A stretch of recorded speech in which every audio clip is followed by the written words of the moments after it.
The cathedral is a chef-d'œuvre of Gothic art from the early 13th century, but the facade is also a resume of the building's medieval story.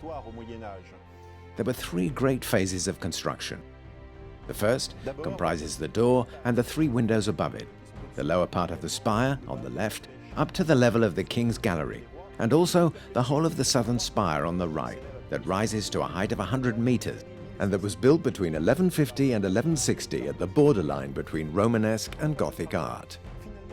Of the second major phase, only one detail remains on today's facade, the rose window.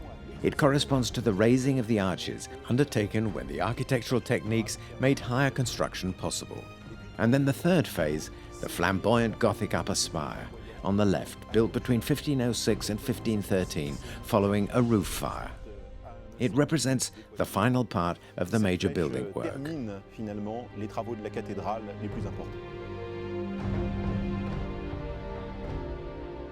The rose window, built between 1205 and 1210, is really of the greatest interest.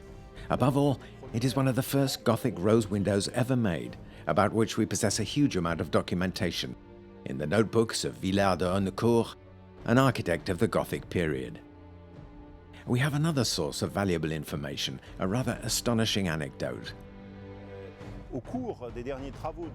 During the last period of work on the cathedral in 2010 to 2011, we discovered that one of the small columns leading out of the center of the rose in the first row of petals is quite simply back to front.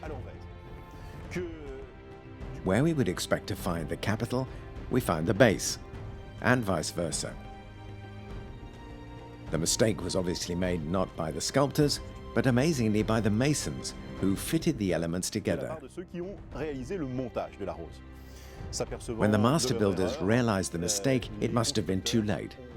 So they quickly effaced the upside-down sculptures to hide the evidence of the error, and to give the impression that all was well. And it worked. So that centuries passed without this detail ever being noticed, until we put up our scaffolding and found ourselves face to face with it. Then we realized the extraordinary slip-up. It gives us a real insight into the workings of the medieval building site.